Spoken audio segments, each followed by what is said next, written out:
అనగనగా ఒక చిన్న ప్రశాంతమైన గ్రామంలో రాము అనే పాలవాడు ఉండేవాడు. అతనికి 2 ఆవులు మాత్రమే ఉన్నా వాటిని ఎంతో ప్రేమగా చూసుకునేవాడు.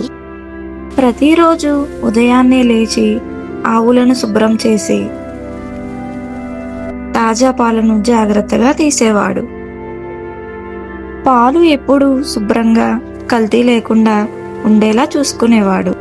అతను ఆ పాలను డబ్బాలలో నింపి గ్రామమంతా తిరిగి అందరికీ అమ్మేవాడు.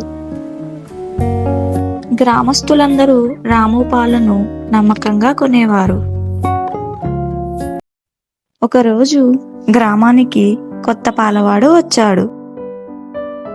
అతను పాలలో నీళ్లు కలిపి తక్కువ ధరకు అమ్మడం ప్రారంభించాడు.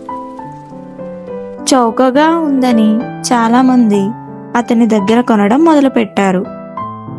రాము దగ్గర కొనేవాళ్ళు తగ్గిపోయారు. ఇంట్లో ఆదాయం తగ్గింది. కానీ రాము మాత్రం బాధపడిన తప్పుదారి ఎంచుకోలేదు. అతను నవ్వుతూ చెప్పాడు, నిజాయితీని నేను ఎప్పుడూ వదలను. శుద్ధమైన పాలు ఇవ్వడం నా మాట.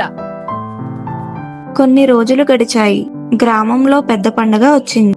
అందరూ చౌకగా కొన్న పాలతో స్వీట్లు తయారు చేశారు. కానీ ఆ పాలు త్వరగా పాడైపోయాయి. స్వీట్లు కూడా చెడిపోయాయి. అప్పుడు గ్రామస్తులకు నిజం అర్థమైంది. కల్తీ పాలు కొనడం తప్పు అని తెలుసుకున్నారు. అందరూ తిరిగి రాము దగ్గరకే వచ్చారు. మళ్ళీ అతని పాలను నమ్మకంగా కొనడం మొదలుపెట్టారు. రాము నిజాయితీ అతనికి శాశ్వతమైన నమ్మకాన్ని తెచ్చింది. నీతి: నిజాయితీ ఎప్పుడూ చివరికి గెలుస్తుంది.